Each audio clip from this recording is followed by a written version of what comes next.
Tour announcement starts now. Hello, everyone. It is me, Sam, and I am going on tour this summer. I'm doing my hour of incredible stand-up comedy, and I would love to see you there. So I will be in San Francisco, Portland, Seattle, Chicago, DC, Boston, Philly, and maybe a couple more. But if you are in any of those places, please get tickets. I would love to see you all there. And I'm really excited because I love touring now. So see you there. Okay, enjoy the app. Bye. Hi, everyone. This is George from the future, here to say that we had so much fun with our guest this episode that we never actually properly introduced him in the beginning. So in case, for whatever reason, you have not read the title of this episode or the description, I just wanted to say that our guest today is Rostam, whose new album, American Stories, is out now, and who you know from his 3 solo albums, for producing albums for artists like Haim and Claro, and for being a founding member of Vampire Weekend. He is one of our faves. We loved talking to him, and we hope you love listening to our conversation. So here is Rostam. Podcast starts now. I went to a school where there's something called red versus blue, where it was like this like school-wide, like you got assigned red or blue. And it was like this school-wide battle. Yeah. There was like tug of war, sports. We had that too. Sure. Did you have that? You mean like field day, sort of? Yeah, basically field day. What you just did now was actually toxic without you realizing it, which is, please. You know, Rostam and I come from immigrant backgrounds. So for us, field day is like an American tradition that we discovered and didn't know about. And then Wait, I don't even know what field day is. See? But the point is, then you're like, so it was field day? This is like when I didn't know what lacrosse was, and then I was like, look at this crazy pole this guy is holding, and then someone was like, played you mean lacrosse lacrosse? in 7th and 8th you need grade. you need to get your story straight. You have too many contradictions, Rostam, already. I'm a man of contradiction. That's true, actually. I've noticed this lyrically in the album. It's very dialectical. It's very like, well, I believe this thing, except for the days I don't. Possible. Okay, is Well, it I time wanna for the say- 5-minute intro yet? This is the intro. We actually Uh-oh. started because I said podcast starts now. Once it's said, it can't be unsaid.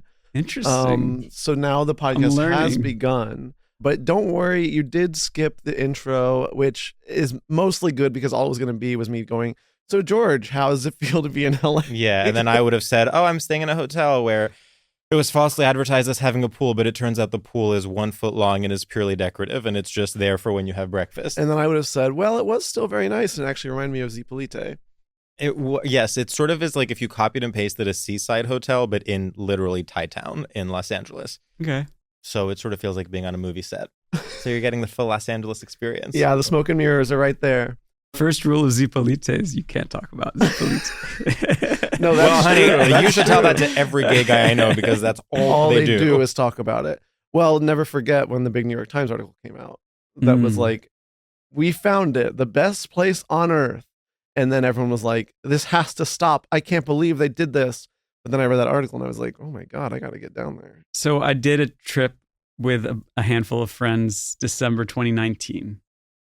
So this was just before the Wow. pandemic. And you brought COVID back. No.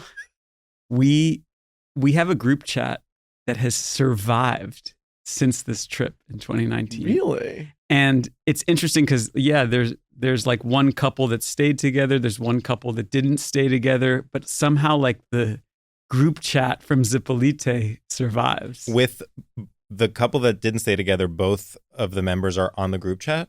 Or one of them Yes. got kicked out? And both, No. both are active on the group chat? Yes. And they actually live together in Spain now, even Oh. though they're not together anymore. Oh, God. Are they lesbians? They are gay men. Okay. But they have a lesbian. But they have a lesbian bond. sensibility. Yeah. Maybe. Yeah. Well, gay Interesting. men with lesbian sensibilities could save the world if given the opportunity. Well, and Unfortunately, some they're would too busy argue journalism. Sometimes That I am a Well, gay man with I lesbian have a friend who sensibility. told me that she collects straight men with lesbian sensibilities. Really? interesting. Yes. Is this friend a straight woman or a lesbian? No, she's definitely on the pan spectrum. No, there's and- only 2 options. She's on the pan spectrum. Okay. Definitely on the pan spectrum. And I really think she's right. Like I also know these guys, and like she does find these men with a lesbian vibe. They're like mellow straight guys, which Totally. exists. Yes. It's like a flavor. Yeah. They're actually kind of wonderful to be around. Yeah, I feel like that's all I know. Like sometimes when I meet like a real asshole straight guy, I'm like, now finally, I know. this is what I've heard of. Interesting. I don't know. They don't come to me. No, it's very rare that I meet them. And it's usually like the husbands of girl. It's like you'll go to a wedding and you're like, oh, I didn't know that all of you girls like go home and have to deal with like the worst man I've ever met. Like I should have had more empathy for you all along. Like, so your day-to-day life, you like didn't know that there was another option. You haven't met the lesbian straight guys. Yeah. Well, they're rare. They're rare. They're They like are.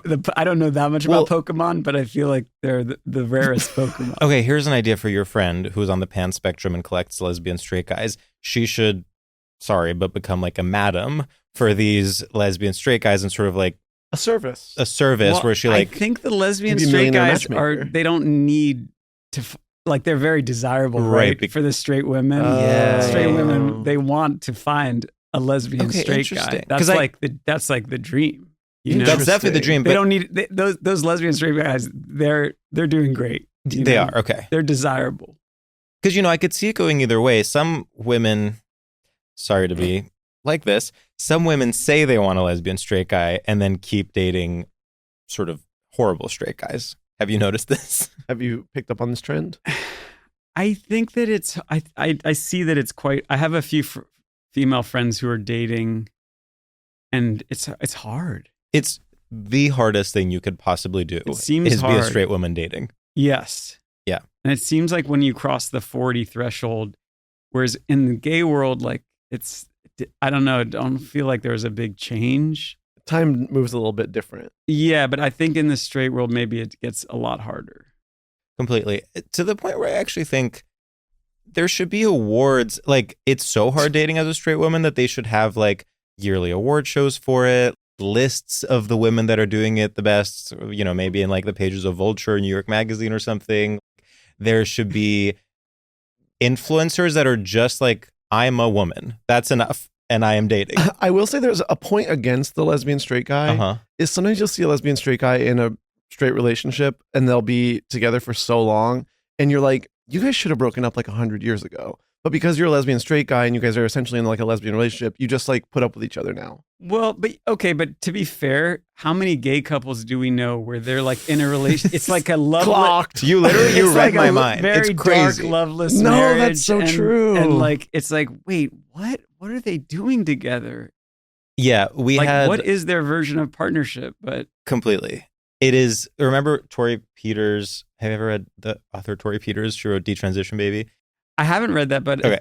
I'm curious. It's very good and she's very smart. But when she was on the podcast, she was saying she had this theory that marriage, divorces lesbian. It was like the longer the divorce is, the queerer it is. Yes, but then she was saying like divorce is lesbian, but staying together forever and hating each other is gay guy. Interesting. Because it is just like, and actually this goes into the monogamy / non-monogamy topic, which is like, when you take monogamy off the table, then you never know when you're unhappy. If you're in a monogamous relationship. I think a lot of you, I don't think that's true. I think I would disagree with you in full force. Okay, cool. Oh, wow. That is the kindest 100% disagree. That is the most tender full force disagreement I've ever experienced. Wow. Because there are some people who say that there's like something called secure attachment, which takes a couple years to achieve. And actually there's like monogamous couples who don't have secure attachment. I think that's what we're talking about, kind of without talking about it. It's like this couple that they're like very loyal to each other, but they hate each other. They're not good at communicating. Completely. They upset each other constantly. And we see it with gay monogamous couples and we see it with straight monogamous couples.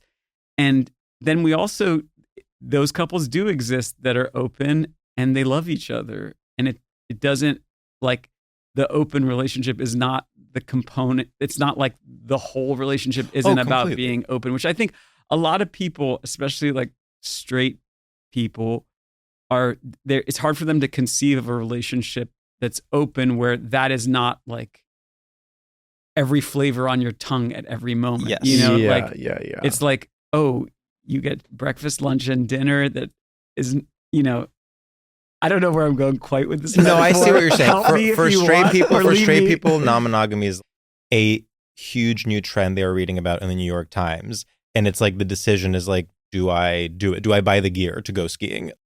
Do I participate in this thing? And once I participate, there's no going back. And I now identify as polyamorous or something. Well, and also I think as a gay person, you suddenly find yourself in this position where it's almost like you're being told that you are promoting a lifestyle. Yes.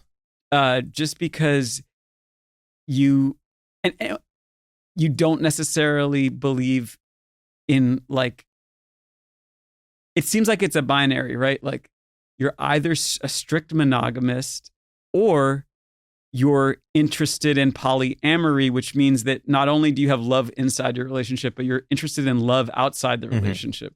And there's nothing in between that. Like, so I sometimes ask my like straight friends if the topic comes up, like, are you okay with your partner hugging another person? Well, this is and how does that go? And then I escalate, like, are you okay with your partner kissing another person on the cheek? Yeah. What about the mouth? Like, you're getting hard while saying this. Like, because I feel like it was like Mike Pence actually who said something along the lines he can't of, be in the same, he can't be alone with another woman. Yes. So that's like, do you believe that? Right. Like, do you believe that men and women shouldn't have conversations if they're both in marriages? Well, I do think for gay men specifically, it is confusing.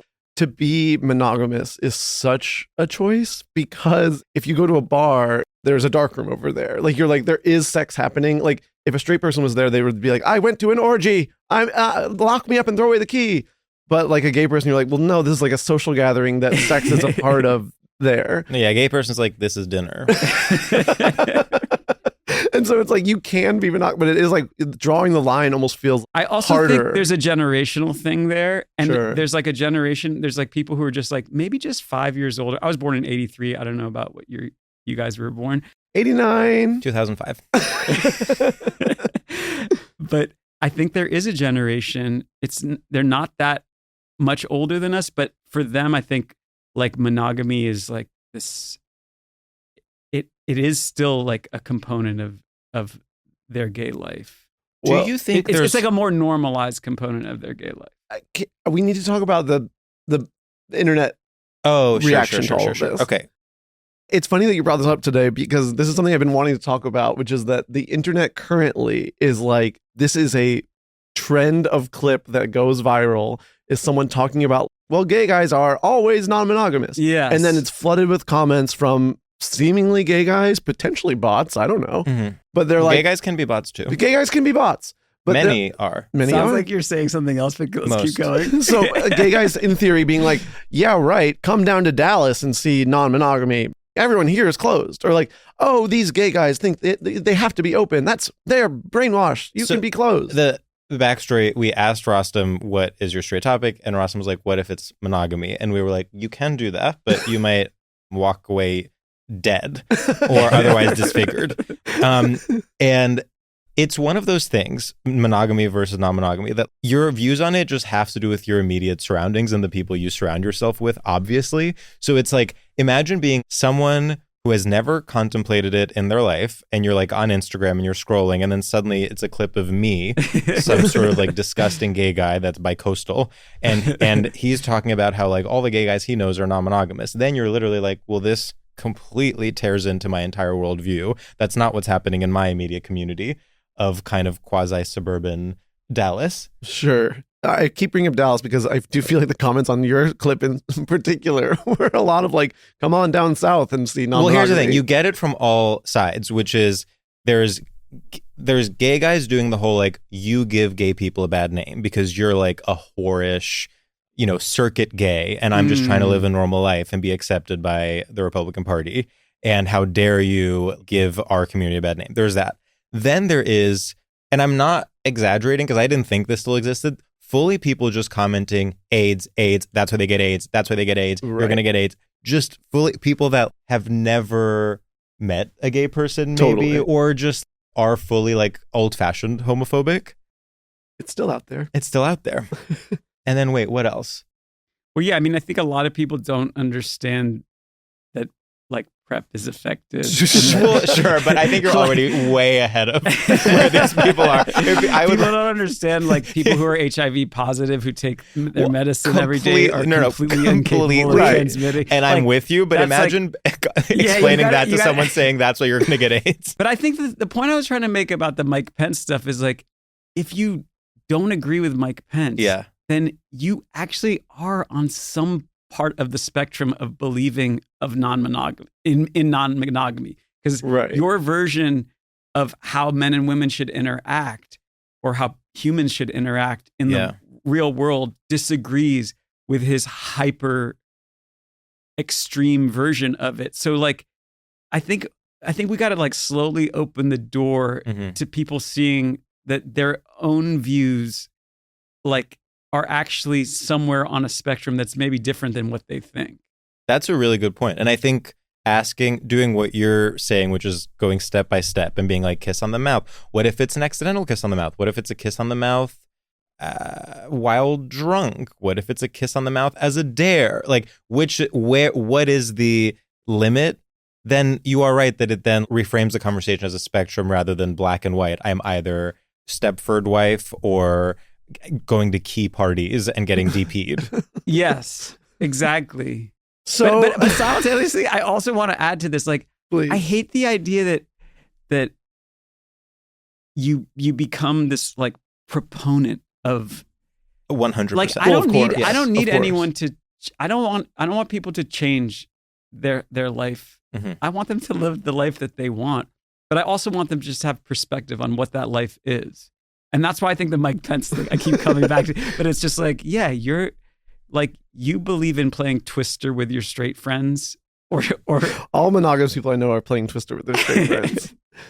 Anything that's, like, sort of in straight conservative, the conservative backlash we're sort of in, even, like, what's your body count? Well, as a gay guy, that's, like, impossible. Because, like, what counts?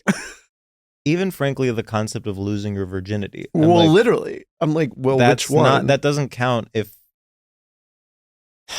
you're not a conservative Christian that believes in the Virgin Mary.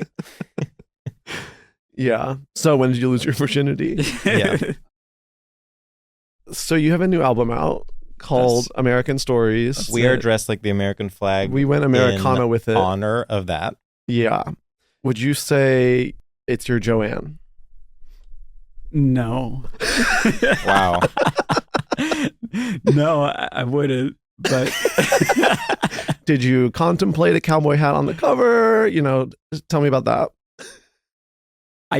There was a photo that I took where I was playing, like, an acoustic guitar, and it was, like, kind of covering my body, but I was shirtless. And that was in consideration. I did a bunch of different photo shoots. I thought about having a photo on the album cover. And sometimes I think maybe I'll do, like, a deluxe where I do use a photo. Just full frontal.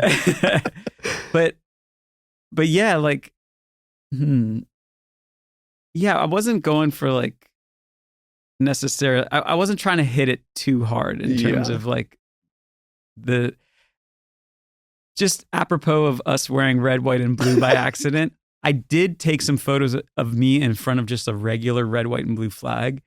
And they looked great. The photos were great. And I was like, wait, there's something about this. It doesn't feel like me. Mm-hmm. It feels like a costume or something. Yeah. Like, these colors aren't really the colors that I want to see. And so I had to make some changes. Yeah. American imagery is tough. That's the thing. You gave yourself such a huge challenge to be like, the palette I'm working with is the American flag, the most referenced symbol in the history of the country. Well, yeah, and I actually, in the lead up to announcing my album and my album cover, I posted, like, just like a collection of flags that I found on the internet, and I realized, like, the American flag, it's this thing.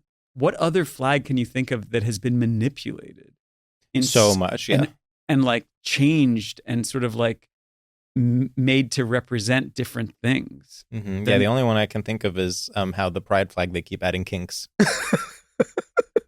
Keep adding little circles. Keep adding little circles. Say more about that. Have you seen the new versions of the pride flag? No, I haven't. We are going to get in trouble for this as well, but they do keep adding stuff to it. Well, no, to be clear, we're getting it from all sides. We're going to get it from all sides. Straight people are disgusted. I want to make one thing perfectly clear. They added a two lines that were meant to represent racial justice, which I am 100% for. Then they added a more explicit trans inclusivity triangle, which I'm all for. And then the circle things started happening that I didn't know about. Yeah, There's like little circles that represent different like kinks. intersex, I believe. Intersex I'm all for. I don't think it's kinks. It's not kinks. I don't think it's kinks. Okay, sorry. Maybe Then that's on me. asexuality? Oh, maybe it's asexuality. It's like yellow and there's a circle. I mean, I do. Can you figure out what that means? Yeah, Is that but that ace? But I will say it. The joke I have wanted to make is that I do feel like we're going to keep adding stuff and it's going to look like an MIA album cover. Have you thought of releasing a special Pride edition of your album that's an upside down rainbow flag? Yes. Ugh. Now would be the time. The clock is ticking. I know, the clock is ticking. You gotta fire June up just Photoshop. happened and June's gonna be over. Do you ever pretty soon. capitalize on Pride? I haven't yet. I know enough. you need to. Yeah, you've partner like with a really brand. been in the shadows. I'm playing when it comes to actually a capitalizing. show in DC at the 930 Club on DC Pride, Saturday, June 20th. Oh my God, this is your chance to connect with Mike Pence and give him your big theory. This is my chance to connect with my DC gays who are probably fans of this show. So actually, well, let's first make of it all, happen. First of all, do not say that to us. Wait, why? no, we have a love hate with the DC gay No, community. well, What what do you think happened? about DC gays? You got to understand, like, I grew up in DC from age 0 to 18, and then I went to college in New York and I stayed in New York. So my experience of the DC gay world is weird. You know, it's like, We find it fascinating because, well, there's two things. A, just this stereotype of like the DC gay to me, it's like skinny stretch khakis and like dress shirt. What, am I wrong? No, you're totally It's right. like gay guys that I work in do think- politics. And then the other element of it is, yes, you're explaining why khakis are a pant you will never see me in. sure. I think I'm traumatized Oh, by honey, the you'll DC. see me in a khaki. You'll see me in a khaki. Wow, even when you're reclaiming Americana, you can't go I know, I'm so far as surprised. to I have just a think khaki. khakis, I don't know. It's just like a certain era of my life. It's like a school. It literally was a school uniform. So. Uh-huh. Sure. And there's so many versions of the khaki, you know? It's like the golden retriever where it's like, you know, like those really like Irish cream golden retrievers. Yeah. where Of course. That's like it's like a status symbol. And similarly, I think with khakis, like the lighter you go, it starts to become like, it represents, you know, your connection to Mike Pence. I'm Yeah. thinking next album cover, it's just a pair of khakis. You're really Could be dealing with trauma interesting. there. Okay, here's a question for you. Speaking of khakis, in your early career, Mhm. a big part of the narrative around your band was like Yes. that it was either ironically or not ironically reappropriating preppy Mhm. aesthetics. Yes. Where do you stand on that now? I think that there's some things that will always be cool about preppy style. And I actually think some people say now we're in this moment of resurgence. Yeah, of I've preppy read that too. style. I think in a big way. I'm going to gay parties where people are supposed to be wearing tank tops and everyone's in polos, myself included. Polos, huge comeback. I'm seeing polos at the club. It's polos and penny loafers at the club. Interesting. Yeah, I actually went on record on another podcast, How Long Gone, about how I just will never like loafers. I did. Oh, we that's actually right. did both We listen did to this both episode, listen to that. Okay. and I was so surprised to hear this. I'm just not a loafers guy. If you had told me you were launching a line of loafers, I would believe you. Damn. For Pride. For Damn, Pride. I need A line of I need to rainbow get my loafers for I Pride. need to get my publicist on the line about, I think You you are should. loafer presenting. damn. I don't actually think you're loafer presenting. I think boat shoes are a different thing, but maybe they are adjacent to. So to this is interesting loafers. because to me, boat shoes, no matter what I do, if I wear boat shoes, it looks lame. I can't wear them ironically. And that's how I feel about. Well, in general, I don't wear any clothes ironically, but but not ironically, but like I agree with you. I just don't look good in loafers. I think I just need more of a heel. totally. Like that's what I'm working with. I need to like feel planted in the ground. I need Mhm. to feel. It's funny Like, that a heel makes there's you some, feel like, more planted. Yeah, I need to feel like there's some rubber between This- me and the ground. This I'm seeing more and more of is larger and larger soles. Interesting.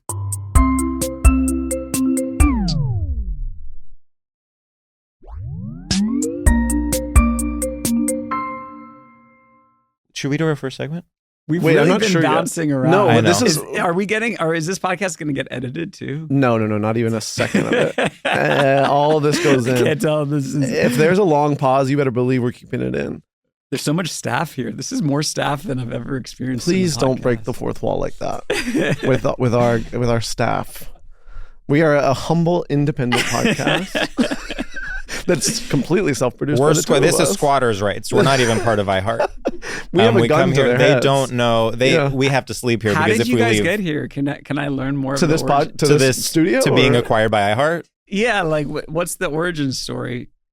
Like, give me the. Are you sort of implying that like we're not the kind of podcast that would be? Did you expect more professionalism? That would be in No, a this is- corporate conglomerate. I'm actually saying this is the most professional podcast I've participated in. and you're but then the implication is how did you get there? No, but like, what's the story?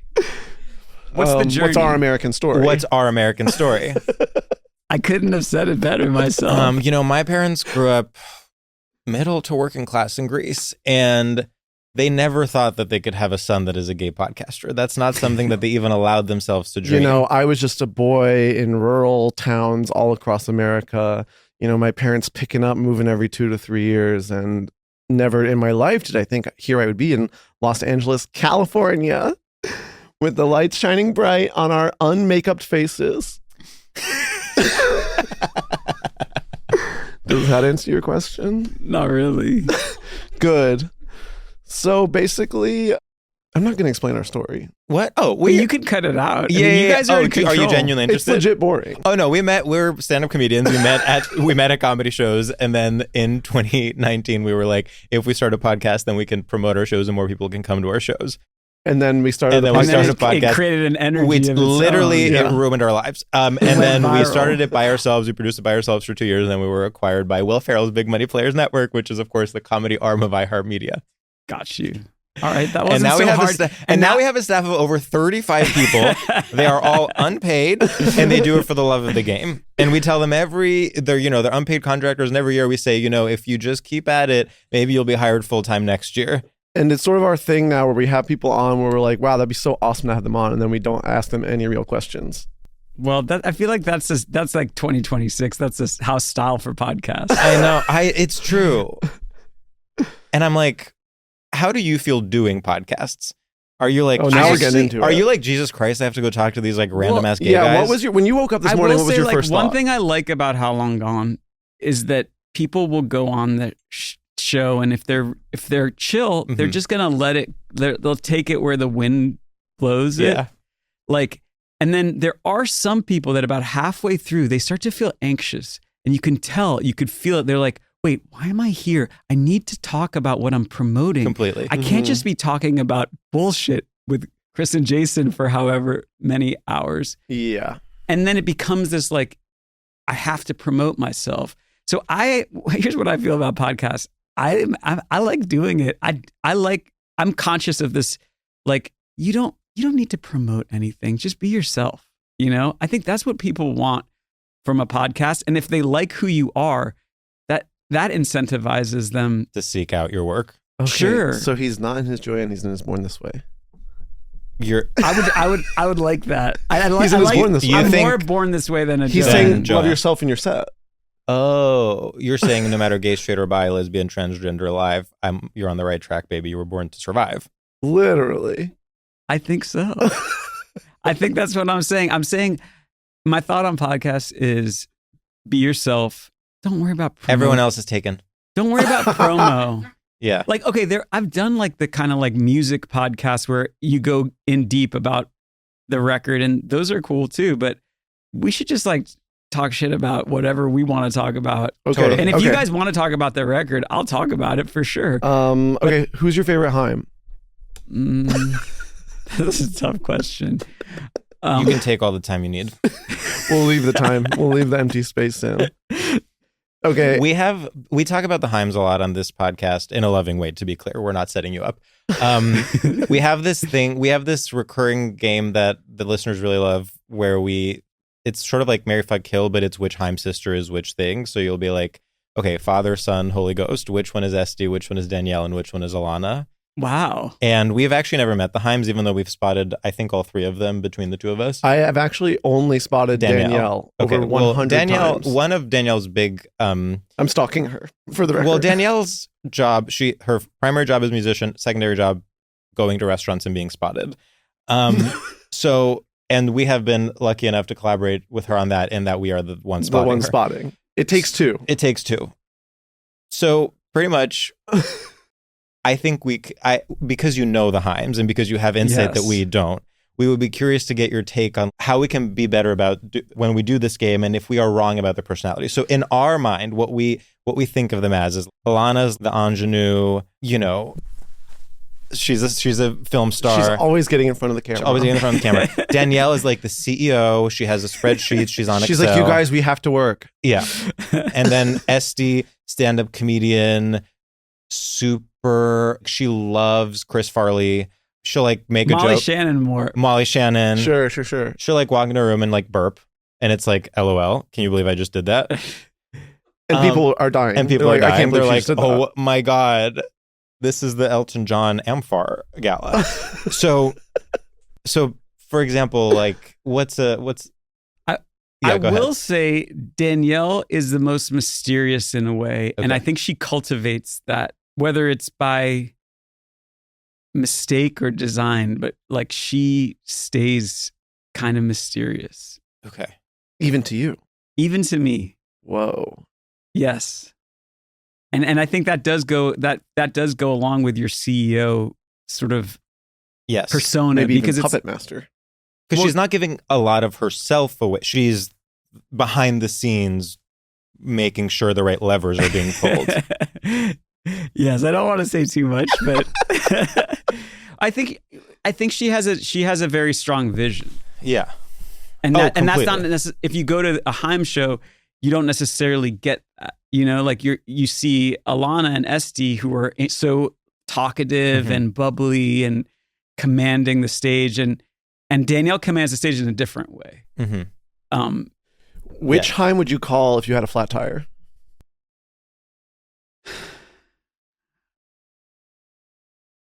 I think Alana, because her boyfriend also likes cars. So Okay. Interesting, outsourcing So it to you're the man. saying women can't Women know can't about fix the cars. cars. They don't have any practical skills. All they know about is makeup and like I would say, I still pick Alana. Totally. Because maybe, Jonathan can talk her through the... Oh my God, you're digging yourself deeper. Here's a question. Who would you call if you're like texting back a guy that you have a crush on and you need help like crafting the text? Well, one time I was like, actually, I went through a breakup while we were making the last record. I quit. And something Esty said to me, which stuck in my mind, was, everyone is in your life for a reason or a season. Whoa. She's doing wordplay? Well, she's a comedian. No, she was saying it seriously. And actually, it was like kind of what I needed to hear in that moment. For a reason or a season? Yes. Which part resonated with you? Yeah. Do you think that person that you had just broken up with was in it for a reason or a season or both? And also, why can't it be both? You know what I mean? Do you believe in the reason or season binary? Yeah, like I feel like I don't know that it's an exclusive binary. Apropos of this do you feel discussion, like you were hypnotized by the rhyming of it all, and You're like, just like, holy shit, reason or season? I kind of was. Okay, who would you call if you needed help writing like a best man speech? Which of the three Haims? I actually did have. There was this award show where I did present an award to the Haims, and I actually had to write a speech about them. Oh, okay. So you're like ChatGPT. Yeah, did you use Claude or ChatGPT? No. But I talked about when I first met Danielle, she was a member of Julian Casablancas' solo band. Julian Casablancas, the lead singer of The Strokes. I cannot believe you are explaining to Not us. to you guys, but to the other. No, but to the gays who listen to this podcast. Totally. They're indie rock ish gays. Nah, sure, but that's not. I'm trying to be inclusive here. Okay. They're doing a great job. So Danielle was a member of Julian's band, and she told me about there's this era where Julian was like, I want to sign you. I want you to be part of my project, and I want to sign you. I want to like collaborate with you, like kind of like I want to lock it in. I believe in Danielle Haim. Mm-hmm. And she had to be like, hold on a second. There's this band I have with my sisters that I want to give that. I need to give it a shot. Like I won't be able to sleep unless I just like give this a shot. And I think they were playing like, they were playing at like the Silver Lake Lounge at the time. They were like playing for their friends. It wasn't happening yet. It really wasn't happening for them yet. And so I talked about that in the speech, just like that it's hard to imagine a world where they didn't bet on themselves and like didn't like, but it was precarious for a second there. I mean, it's interesting to think about the moments where people have to like make a choice, and sometimes you have to choose to bet on you. Whoa. You're being born this way. You're being Boots. so born this way. That's crazy. I think people are going to be inspired. No, I think I am. good. I'm probably more of a born this way than An art pop. There's some things I like about art pop. I like that song GUI. Love yes. that song. That's on art pop, right? Yeah. Yeah, Born This Way is pretty good. I think Judas is underrated. Well, Judas is in. Yeah. No, that I is agree. Born This way. Yeah. That was like the comeback single, no? Yes. It's my mom's favorite Lady Gaga track. Really? I think when Lady Gaga really hit for me was the combo of Telephone followed by Bad Romance. Yeah. And it was both the songs and the videos where I was like, oh, this is just like another thing. So you're like one of the. No, I'm. Please, no, go. About to give you a compliment. No, I love this. You have this double life where you are like a solo artist, singer, songwriter. Mm-hmm. You like being in front of the camera, and then you are also like a pop producer, sort of in the vein of various other men that I won't mention. How do you navigate those two identities? I think I haven't done a great job of keeping the garden tended to in terms of my artist project. Okay. Because I think I've left people hanging for so long. Like right now I'm in the midst of a tour, and I feels like I'm just like starting from scratch kind of, because the last time I put out a record was 5 years ago. But I think I'd like to be better at balancing the two. But the reality is both of them give me a lot of joy. Working as a producer across like whole albums with other artists, it's really fun for me to do. It gives me something that making albums completely alone doesn't, and vice versa. So like, I like doing both a lot, and I hope the rest of my life I'll continue to do both. But I think I could be better about keeping the artist project alive in between albums. So that's that's like my new goal.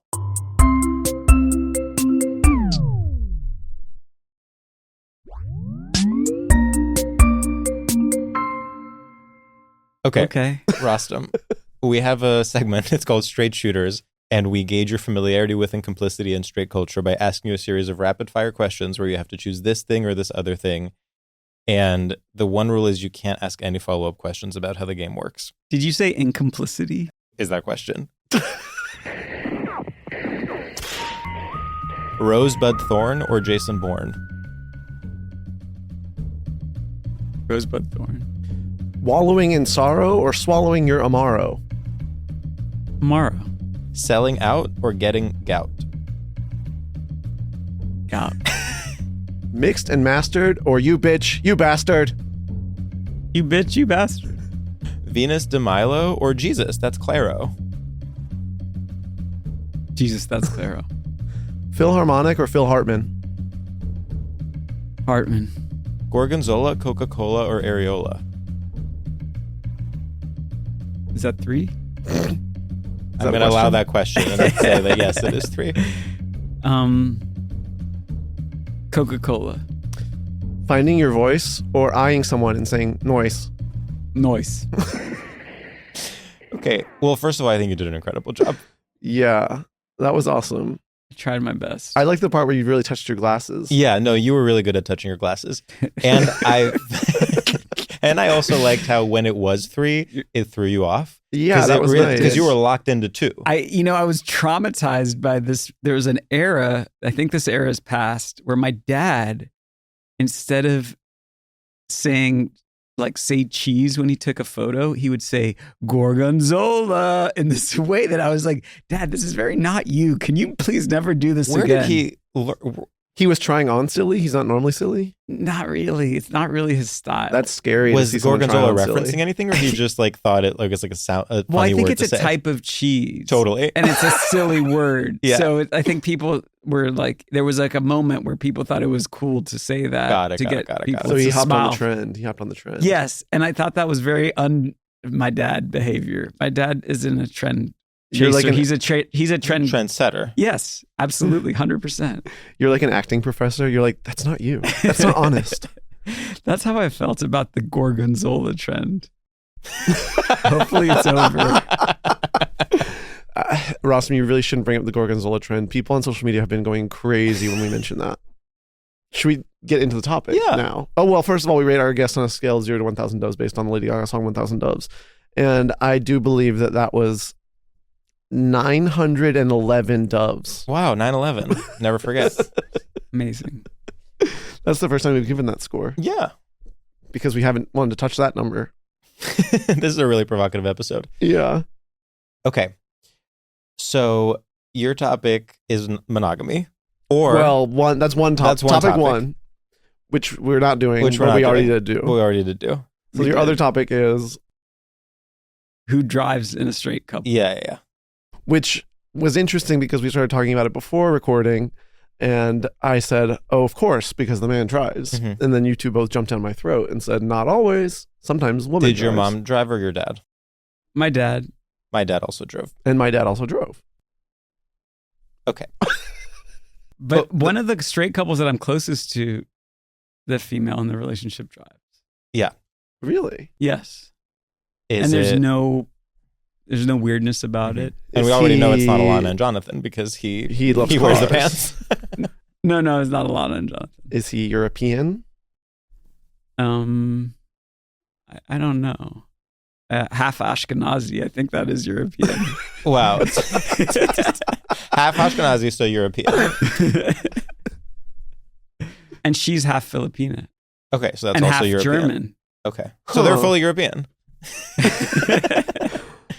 Huh. But you think it's... No, Tell me I what you think I about think this? it's so. I just think that there are some couples where the guy's just like, yeah, I'm not good at driving. She's good at driving. She does the driving. I don't like driving. It stresses me out. in a weird way, in both options, the man comes out on top. If the man is the one driving, that means he's in charge. If he's not the one driving, it's like, oh, he's a king and he's being driven. Interesting. Well, I will say, like, sometimes he's driven me, and when I get in the car, he has Apple Maps up, and I'm Yeah. just like, oh, you want us to die? Sure, as opposed to Google Maps. Yes, Yeah. because Google Maps is trustworthy. Apple Maps will kill you. Yeah, Apple Yeah. Maps, to have Apple Maps on, that means normally the wife is driving. And this is your first time basically learning how to be behind the wheel. And you just is literally true. like Googled map. And then that's the first thing that came up. I actually think that is true. I will say it is an interesting part of being in a gay relationship is that the gender does not inform whether you do or don't drive. Yes, or whether you do or don't do literally anything else. Every single day you have to wake up and reinvent the entire Ugh. concept of being in a relationship because Yep. you have no Gender roles. no gender roles to fall into. But I also think my parents are an interesting example because I feel like my parents didn't have necessarily traditional gender roles. What was it- going on? I just feel like my mom has like a much like stronger vision of and expresses herself much more bluntly than my dad in ways that I think in some American families it's reverse. Would you say your mom is more of a Danielle Haim? No, not really. No, she's giving SD boots. Oh, you think she's No, I don't think my mom is like any of the Haim sisters. Oh, that's- actually Huh. interestingly. That's weird because they contain all people. You just have to find the right Well, combination. Maybe now that you're actually, someone who's made 2 albums with the Haims, I can tell you maybe that's not true. Oh, you think there is? Oh. You think there's There's something? other. There could be a fourth Haim sister. Whoa. Of the three of us, which is which? Okay, Interesting. based on your experience of us so far, and we have only met in person today. You're Alana, you're SD. Really? Damn, clocked. Okay. I'll take it. And so you're Danielle is, of course, the implication of that, which I agree with, to be clear. Let's leave it at that. I don't know. What more could we say? No, it's true. It's true. No, it's Much completely more. true. Okay, so gender roles, driving. Yeah. Wait, yeah, you were on your mom. Oh, being blunt. Oh, but sometimes this thing happens where in a straight relationship, the woman will like be so comfortable popping off crazy because they're always sort of like, well, my man's got me. Like, have you seen this dynamic before? Yes, that is. I think I've witnessed that a little bit. That is always interesting to me. As a driver or no, as a just person? as a person. Him talking about his mom being generally blunt. Oh, and, sure. Direct. I do feel like that is a thing sometimes. The man is sort of like stoic and quiet behind, yes. and then the wife is popping off all the time. Yeah, I don't think that's exactly my parents either, but Just say it, your mom's popping off. What gender roles when you're in a relationship do you take? oh, brother. I don't know. I'm not like not super into gender as like a thing. I don't know. Okay, I well, don't then really- what household roles do you take? Interesting. I do like there's like I have a kitchen island at my house, and I really like that island to be clean. I don't like stuff just like hanging out on the island. Does that mean you clean it, or does that mean you just get mad when it's dirty? I try my best to keep it clean. And my parents have come and stayed with me in LA, and they don't like to respect the house rules, and it's tricky, you know? It's tricky. Because there's not that many people that can like get away with not respecting your house rules, but your parents are, yeah. they can kind of do it, and you're Yeah. just like, what do I do now? No, they can sort of do pretty much anything. And then what are you going to do? Kick Yeah. them out? Well, they're only there for a little bit. Exactly. You just got to swallow it. Okay, I have a question for you, which is Sam was making this point earlier when we were talking, where he was like, we just both read the Lena Dunham memoir, and there's a lot of like, All three of us have read it then. there you go. Well, and before you even say this point, I want to say once again, thank you, Lena Dunham. At this summer, you can talk to any single gay guy on earth, and if And you're they've like all- struggling, you can be like, "Did you read Fame Sick?" And they're like, "I loved it," and then you're in, and you're Yeah. having a convo. It's like genuinely like the key to summer. Interesting. Do you ever meet, one of the biggest throwbacks is when you meet someone still to this day that is like, I don't know, she's annoying. And you're like, hello? We've been through, like, we so many moved cycles. past that years ago. Anyway, keep going. So- But the point is, she's sort of reevaluating the period of the 2010s when she was like at the peak of her fame. During that period, you were also part of a general No, kind for of sure. a general scene is not the right word, but like a cultural environment that, if you wanted to be so completely reductive, you would call indie hipsterism, and like it sort of defined a certain kind of subculture of the 2010s. Do you feel like you have enough distance from that to be able to kind of analyze it from a remove, or did it hurt when I just said the word hipster to you? Yeah, is You know what I mean? hipster a slur? Is hipster a slur? Well, hipster, interestingly, some people define as like co-opting ethnic and gay trends. Sure. And for someone who is both ethnic and gay, I feel like Next album title. you can't really accuse me of being a hipster. Yeah, it's like sure. it's all about like taking my people's stuff and putting it in the mainstream. Yeah. So yeah, I guess I don't know how I feel about the word hipster, but yeah, I don't feel any kind of pains or pangs of anything. I think the thing you're talking about is like this Brooklyn.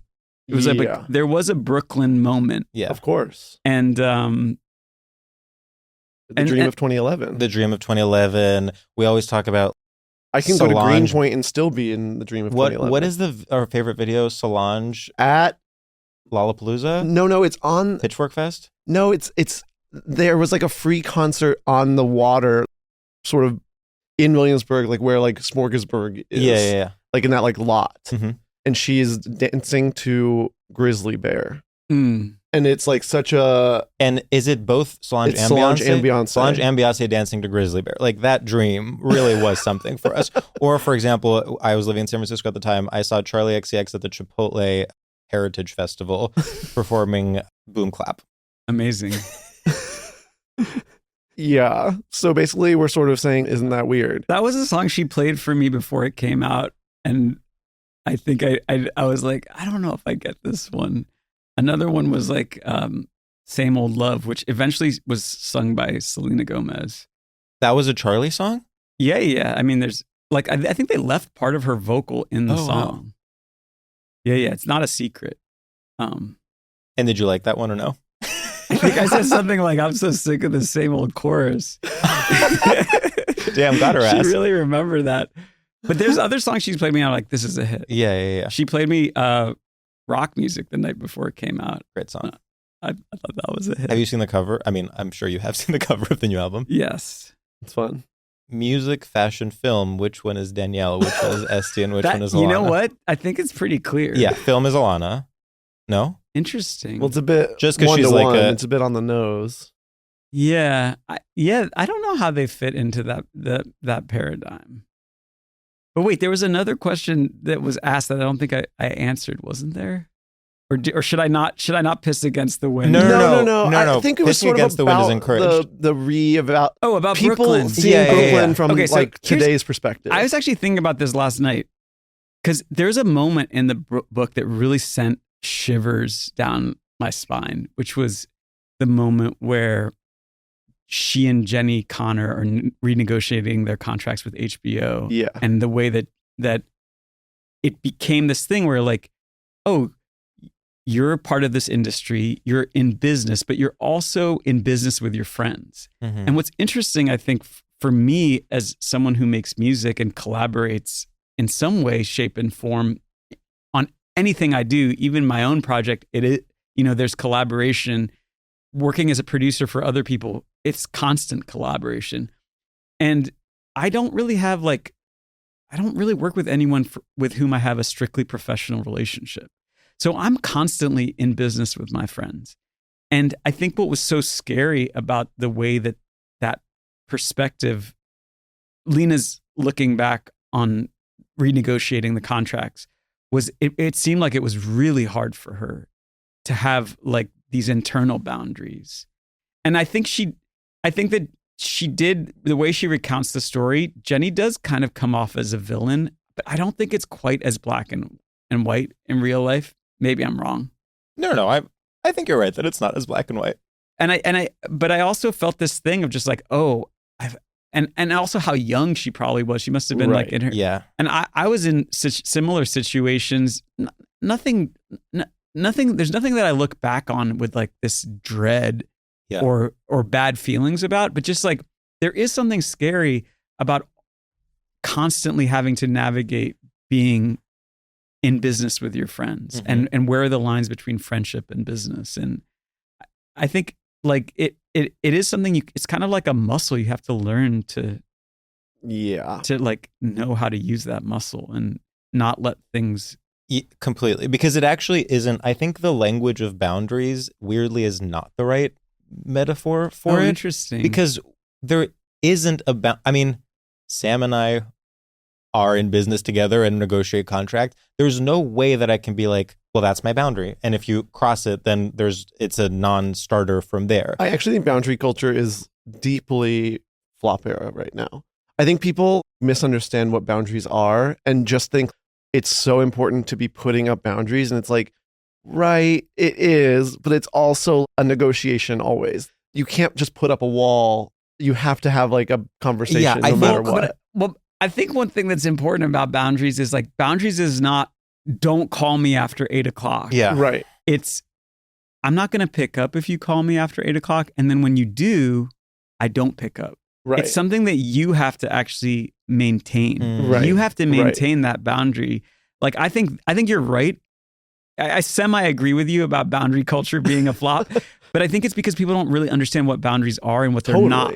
And like holding, what I think about is like having like a very gentle but firm grip and being kind of unshakable and just being like, I don't agree. I see where you're coming from, but I don't agree. Yeah. And then it's like, okay, so what are the next steps? And I think that, just to take it back to the Jenny and Lena thing, it's like they never had that. They never had the next steps, right? It was just like they never got to have a real conversation. They didn't. It's kind of there tragic. was also an unspoken power dynamic of Jenny being the older and more experienced one. Also, Lena being like the whatever. What is it? The hen that lays the golden egg. Yeah. Like, they aren't. For example, the difference between that and like me and Sam is that we are, if nothing else, coming at it as complete equals. Mhm. Whereas it is a different thing. One of them is the face of the project and the one getting all the attention. And the other one is, quote unquote, the adult in the room. But then they also are identifying as best friends. How would you even go about setting boundaries in that situation? Well, I think you could. I think you could. I feel like what they needed to do was like sit, like, because it's interesting because eventually they do sit with a couples therapist, mediator type person. They should have maybe sat with that type of person in that moment where they were negotiating their contracts, and they should have been able to like have someone that would facilitate communication. That's what they really needed. I think they needed to go to couples therapy in that moment, as opposed to like, because maybe that's something of an inflection point where after that, like the relationship. The whole book, I was so hashtag Team Lena. I was on her side the whole time, and then it gets to the part where she brings a new old ass dog to set, and I was like, okay, now this part I would be pissed off. Yeah, but that's what's so beautiful about her is that she also sleeps with 5 pigs in her bed. Like, it's like you can't have one without the other. You actually can't have the genius of her writing without her bringing a deathly ill dog to set. I will say something that happened to me recently, like maybe 2 nights ago. I was watching the season finale of Euphoria, and I fell asleep for the last 15 minutes. And you know how sometimes like, you start waking up and already like HBO Max is serving you the next thing, and you're like, wait, what am I seeing? So HBO Max decided to serve me up Girls season 1, episode 1, the pilot. And I was like, oh yeah, like I just listened to Lena's book on tape. I'm gonna take a watch. Like, and it was interesting to me, like that episode has a lot of kinks in it. That first episode. Yeah, it wasn't how I remembered. I remembered it super tight. Like, there's things that are quite awkward. There's things that they were still like figuring out. That's so funny because I had the opposite experience where I remember it being so mumblecore and it's just conversations, then anything goes. And then viewing it again with the eye of structure, I was like, whoa, it is doing such a good job of establishing exactly what each person's motivations are, what is standing in her way, how she, where she is in the beginning versus where she is at the end. But I'm not going to take a side. What? You guys have different ideas. But what is your idea? I think you're both right. Do you revisit your work from that time? It's funny. Like I was on a KCR. I visited KCRW, the radio station, and they were playing, like, before they interviewed me, they were playing some songs that I'd produced in my career, and I literally hadn't heard them, a couple of them in like a decade or two, and I was like, oh, this came out pretty good. But there is a thing where, like, when you're finishing an album, you start to attach a lot of stress to the completion, where you're just like, I really want to get this right. And you have to listen to it so many times that you kind of like, you can't have any objectivity in it. It's just, all the colors start to turn into gray, and you're like, ooh, completely. I don't know what that is. I don't feel necessarily connected to that anymore. I don't know what that is. And then you just have to wait, and it's like you kind of forget what it was, and then you hear it again. You're like, oh, that's pretty good. Well, the longer time, because I had this experience, I put out a comedy special, and imagine doing that, but for jokes that are supposed to be funny, and you have to listen to them and watch them literally like 57 times. Obviously, they're not going to be, it's like repeating a word, and then it sounds weird in your head because you've repeated it so many times. But I actually think what waiting does is all your ties to it get cut, so then you can actually view it as an objective, quasi-objective viewer. No, for sure. Because you have new context for it, and you can be like, oh, this is pretty good. Yeah.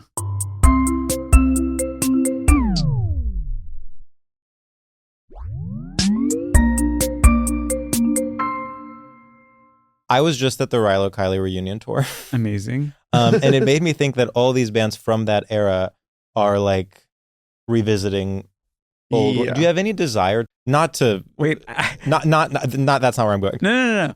I actually I want to tell like there's like a story that's related to girls, Rilo Kiley, and my career as a producer that I want to tell quickly. Let's hear it. But do you want me to answer your question first? I think you're someone who's incredibly prolific and is always like moving forward and doing something new. I think you're not reheating your own nachos, to use today's parlance.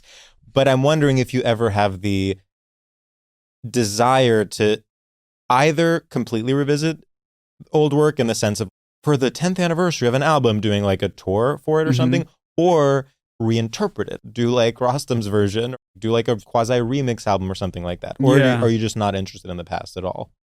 I don't think I don't come down hard and fast. It's not a binary for me. So It's not reason or season. exactly. So between. what is a story about So girls, Jenny Lewis and Jenny you? Lewis is somebody that I like got to know in like, what is it? Maybe 09, 10. And I remember she asked me, and no one had ever asked me this before. She was like, will you come play keyboard in a recording session for me? And I really thought about it, and I was like, I don't really do that. Like, I don't think I'm that person.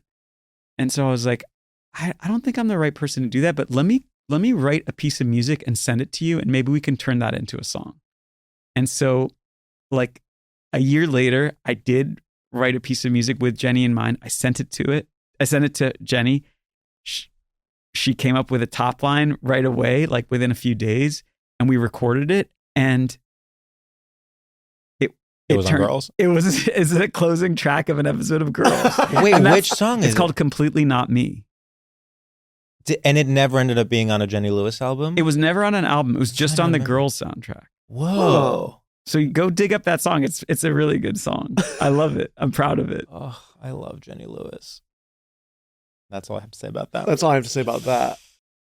Do you guys add music to the podcast? Like, could someone play it? Oh yeah, we could. I think if we cool. if we play only a small clip of it. Okay, then, that'd be nice. Oh my God, we'll do it. And now it's going to be on the closing credits of StraightioLab 15 years later. Yeah. There is one episode of Girls that I do think really stands the test of time, which is the Panic in Central Park. Yeah. Yes. Yep. And I just listened to Chris Abbott on Sam Fergasso's podcast, and I just saw him on stage. I saw Death of a Salesman. I went to see that recently too. He's so good in it. So good. He's like an incredible talent. Incredible. But that was another thing about watching the pilot. He's so different. Yeah. His energy is so different in that show. I'm trying to think. I'm sure we know some of the people that the girls' characters are based on, not to put too fine a point on it. Interesting. And it is like so funny now to look back and be like, so this is who that was. Yeah, Hannah's SD. I actually don't know if I might not be in that same camp with you. I didn't go to St. Anne's. I didn't go to St. Anne's. Yeah, I don't know who. I mean, Marnie is famously based on Audrey Gelman, who we know. Who's that? All right. I don't actually know. I mean, I've heard the name, but I haven't even heard the name. This is my first time hearing this. She's the founder of The Wing. We're going to cut this. Oh, I guess I do remember that happening. And then, wait, we're allowed to be like, we're going to cut this? Yeah. Oh, yeah, when we say it. You guys say it. You guys have StraightioLab privileges. This is one of our biggest disagreements is I love to keep in the parts where we're flopping the most. Well, I'm not flopping. I'm just talking about people I don't didn't want to say anything about flopping. Rostam said you were flopping. Oh my God. We cut it out, but he said it. He said it really loud. Since all of this is going to be cut out, are there any questions you want us to ask you that we haven't asked you since yet? this is going to get cut out.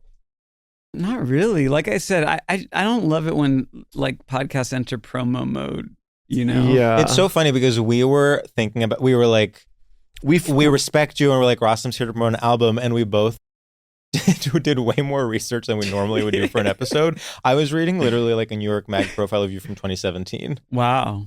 Where it was premised around, in the beginning of the profile, you're holding a mug, and by the end you're not holding it and you were outside. And the person writing the profile, who's actually a friend of mine, is like, where did the mug go? But Rostam had to run off, so I couldn't ask him. Well, that's so interesting because even in this recording, he has a mug. Yeah, and it's still there. But So it it's could still disappear at any there. time because I know that's I your will whole say, vibe. like, definitely there was like a vibe around the profiles of me from 2017 where they're like, he doesn't know what he's gonna do. Like, he's a journeyman. He's like lost. He just left Vampire Weekend. Who is he? He doesn't know who he is. He doesn't know what he's gonna do. And now it's like, okay, I did it for 10 years. Now people write about me in a different light, which... Well, now it's like he's finally ready to talk about Vampire Weekend. Which, did you notice, we have not mentioned we have not said the words Vampire Weekend this entire time because we were like, what if he gets mad at us for saying those words? I wouldn't. Absolutely wouldn't. And we don't even have a reason why we think you would get mad. We just like, don't know what we were makes like, people it's not mad. our place to say the words Vampire Weekend. It's like, if you want to bring it up, it's like being gay and going to the family reunion and everyone being like, so are accepting you but not enjoying New York? Yeah. Which is code for did you get fucked at the big brunch? Wow. Yeah. The big brunch, which also has a dark room. Even when I was like, yes, exactly. When I was trying to navigate asking if you would ever like do a reunion tour, but I was like, but that's not what I mean. That's not what I mean. That's not what I mean. We've been being so weird about it. Yeah, we've been weird about it. Could we have asked you anything that would make you mad? Yeah. Probably not. I feel like I'm in my Zen era. You are in your Zen era. I'm unflappable. Do you at this feel point. like you were ever Interesting. not in your Zen era? When were you flappable? I think, yeah, I definitely was. Yeah, there was eras of my life where I was much less secure. I think I like found security in the last like 10 years. Honestly, I think like leaving Vampire Weekend was important in that, and making a choice of just like, I actually like not being connected to anything so explicitly. Like, it's kind of scary for a second, but I was like, no, this is like what is right for you, you know? I think that's maybe what I was trying to get at with the like 2010s, how Vampire Weekend meant something so specific in the 2010s. Yeah. And I would imagine that leaving, regardless of any sort of specific or personal things with the band, it was just being suffocated by that context. You are something that is emblematic of that era. And now you are free to be any other sort of thing you want to be. Interesting. Yeah, I mean, I see where you're coming from. I don't know if I fully resonate with it. I also feel like for me, like one thing that I love doing, which I didn't get to do too much in my 20s, but I've done a lot of in my 30s, is working with women. And like, I like most of the records that I've made in the last decade have been with women. Yeah. And I love being able to do that. And I almost felt like I was like lying to myself or something, not doing that. I mean, I've always loved music made by women. I love working with women. Completely. That, Yeah, like, which- to go back to my thing, I'm not super into gender in that way. Like, Well, you were also being like, in a weird way, erased when it was like You're being Vampire straight-washed. Weekend, white band Vampire Weekend. White straight band. I problematized, but also Ezra being Jewish was like, people were like, Exactly. It's like people would erase that too. So like the complexities were more like, but we knew that. Mhm. And we kind of like played was like, with it. well, we were like, yeah, let them think what they want to think. Yeah, totally. And some people got it, and some people were not able to. But I remember having arguments about this like at the time because I was one of the people who got it, not to be a bitch. Well, of course. No, it's so what funny. year were you like? What years of your life was like 08? Like, the first Vampire Weekend album came out my first year of college. oh, cool. I was, I got a leak of it. Oh, nice. And we were like, I went to UVA, which is pretty like fratty. You don't need to tell me about UVA. You 'cause know, you're from DC. 11% of my graduating class went to UVA. Right. And so it was like, we were like in the alt crowd. And so when that came out, we were like, fuck. We're like the only people who fucking get this shit. And then Everyone else is on the lacrosse team. literally. But then, of course, hips, that era, then it did just become sort of, the moment they're blasting Passion Pit at the frat house, I was like, oh, my culture. Like, I was You know cool. what's So hard now I about- see why you will never let go of khakis. You know what's hard, what I imagine is hard about? Wait, and what was your college experience? Well, unfortunately, the first time I saw you guys was... Oh, I just meant in general. In general? I didn't need to keep talking about it. Well, No, to we answer wanna your do this. question, We wanna I saw do you this. at Coachella in 2014, either 12 or 13. It was Modern Vampires. Yes. That was 13. Yeah. Such I a didn't good even show. know what Coachella was when we hit the stage in like, I feel like it was 08 or 09. Yeah. We got on stage at Coachella and I was like, what the fuck is this? You know, I've never heard of this. I can't believe I'm even That's going to so say. funny. I can't believe I'm even going to say what I'm about to say. But early Coachella was good. Like it Of was like it course. was so. I mean, I don't know what it was like for you as an artist. I'm sure it was such a like mind fuck, and there's too much going on, and it's like too many stimuli. But as an attendee, I'm like, wait a minute, I get to go from tent to tent and see all my favorite musicians. And pre-Instagram, pre all that stuff, it was just like music fans. I think that there's always going to be something kind of cool about Coachella. Like no matter what, no matter who the headliners are, no matter if you're into it or not, there's always going to be something kind of cool about it. I mean, let's hope so. This is a hot take. It's a hot take. There's some flavor from the original early days that Well, yes. And I think a big part of it is that they still get good musicians. The rest of it can be completely all like branded AI, every tent is sponsored by a different, bank that only does business in Israel. But then at the core of it, it's still going to be good music. And that's, I think, what... I remember that year 2013, they were like, you guys got the sunset slot. And we were like, oh, cool. Yeah. And you're opening up for the Rolling Stones. And we're like, oh, that's amazing. You were there, so that's not actually what happened.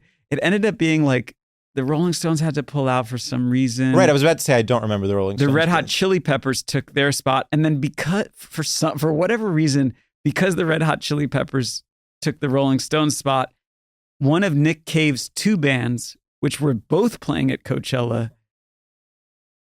for whatever reason, took up the space between us and the Chili Peppers. So we kind of went in. It was sold to us as like, you're opening for the Rolling Stones. And then when the cookie crumbled, it was just like, you have the 4 p.m. slot. Oh. No, it was still like the sundown. The thing about Right. sundown at Coachella is it's like so dusty that like the sun is No, sundown it's is not kind of beautiful. gray Yeah. sometimes. Huh. Have you ever done Sasquatch? Yes. Because the first time I ever saw Haim was at Sasquatch, and they did, the gorge, the big stage. I did it as Rostam. It was one of my like best shows ever It's as a solo amazing. artist. Yeah.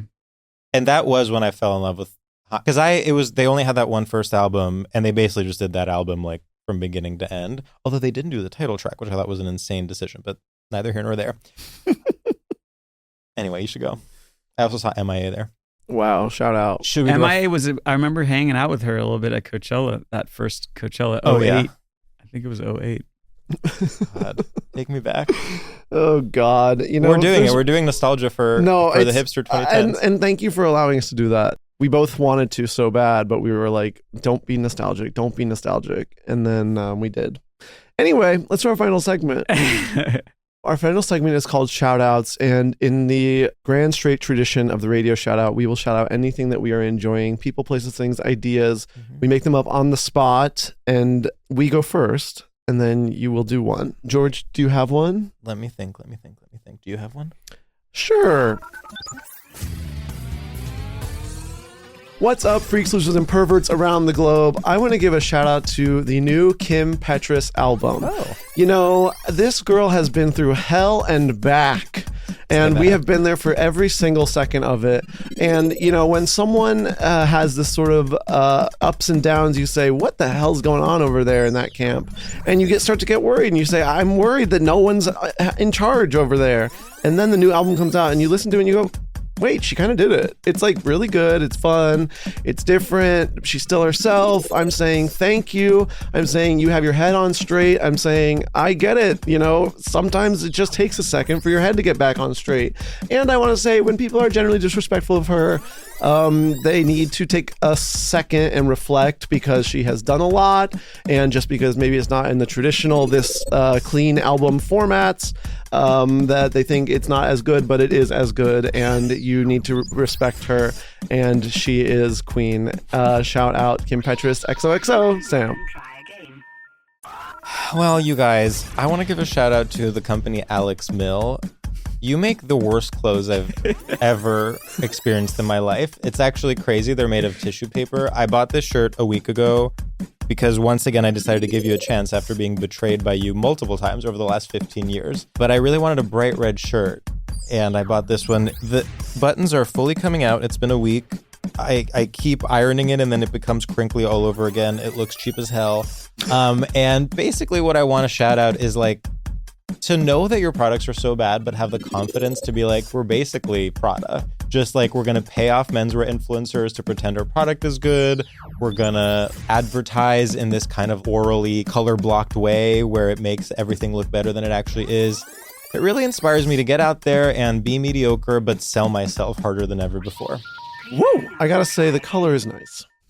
It's bright. At least they have that going for them. Rostam, Whenever you're ready. I would like to shout out Pluribus, which I binged really hard, and I binged it so hard that I kind of forgot how much I liked it. And as I was driving here, I saw a billboard for it, and I was like, oh wait, I really loved Pluribus. And interestingly, to tap back to Zippolite, Please. I watched most of it in a hotel room in Zippolite. Oh. I was just kind of in the mood to binge something at the end of the year, and Sure. it kind of hit me in the perfect time, and also kind of like the perfect place, because it's kind of like, you know, like this isolated beach You know, town. a lot of people in Zippolite are in the mood to binge, if you know what I mean. If you know what I mean. Rostam, I met you in Zippolite once. Wow. Was I wearing clothes? You had shorts on. Okay. Yeah. So, It was nighttime and we were at a house. oh, okay. Yeah. What All right. did you? Because I do like not wearing clothes. Me as well. Really? Yeah. I mean, I feel like I didn't like, this is all going to get cut anyway. So No. No. This is the trailer. I think it was like in 2014 where my friend Sam took me to the beach in Provincetown, where you can take your clothes off if you want. There's no pressure to. And I was Well, it's a just little like, pressure. oh, I like being at the beach, and I haven't liked being at the beach ever. Like Interesting. the beach, what is good about the beach? But then it's when you add like, okay, you can get naked. You're like, okay, wait, there's things you could do at the beach that are fun. And then what's interesting for me is like, I don't really like going to a beach that you can't get naked at, because it's like, if you like being naked and swimming naked, it's like, why would you settle for like the other version of it? No, I'm pretty much addicted to going to every single nude swimming location in the world. I think it's a healthy addiction, you know? I think what it is for me is growing up going with my family constantly, that it's hard for me to like then Oh, you went to nude beaches with your family? No, but that is I a didn't, thing. but it is a thing. That yes. is like German families. Yeah, apparently. yeah. No, growing There's like up, a whole thing like Freya culture or whatever. No, if anything, it was the opposite. It was like we were in normal beaches, and then occasionally you would see some of the moms topless, and it was very much like something other moms did that our mom did not. And maybe I'm now realizing that is my suspicion of nudity at beaches still to this day, is like they were like marginalized when I was a kid. Interesting. Well, Zippolite was the Wait, first so place. you've never gotten naked on a beach? I mean, I have, like on Fire Island, but to be honest, it doesn't didn't like it. It doesn't make me feel more free. It makes me be like, oh my god, my dick is out. Oh my god. Well, What, like, even what if someone if- like? even I if just like don't. you're with, is it like more so you're self-conscious with friends or like even with strangers? No, 'Cause I don't for care me, about strangers, but it is with friends. I don't like being naked in front of my friends. Zippolite I was the wonder what first it time I was is. naked in front of my friends, and I was like, this is a bit weird at first, but you also get used to it within 20 minutes. Yeah, I think I haven't allowed myself to get used to it. I mean, it's like one of those things, like it's not weird if everybody's getting naked. Of You would course, think. Of course it's weird. It was for me. Interesting. Well, Rostam, thank you so much for doing the podcast. It was such a delight. Thank you This guys has for been a getting naked huge with treat. me. Oh my Of god! course. Of It's course. only fun if everyone does it. This was the most emotionally raw episode yet. Yeah, it was amazing. Much like Rostam's new album, American Stories, out now on all No platforms. promo. Don't promo. No Don't promo. No promo. I saw that you're in New York. You're doing a show in New York. Yeah, I'm soon. playing at Webster Hall Oh my June God. 18th I'm gonna come. It's with official. Jayla and Henry Solomon. I thought you said J-Lo for a I second. know. I was like, cool. You booked J-Lo. You do love women singers, huh? Zsela. She's a woman singer. And she may or may not be my pan friend who collects. Wow. It comes So if you full want to meet some Straight guys lesbian with straight lesbian guys, go to that vibes. Webster Hall show. Yeah, Maybe. get into her brothel of lesbian straight guys. Ooh. Very cool guys. Always very cool guys. Damn, Can't wait. huge. Thank Okay, you, Rostam. bye. Thank Bye. you guys. StraightioLab is a production by Will Ferrell's Big Money Players and iHeartRadio podcasts. Created and hosted by Sam Taggart and George Civeris. Executive produced by Becca Ramos. Produced by Casey Donahue. Edited and mixed by Lawrence Stumpf. Social video done by Hot Dog Sandwich.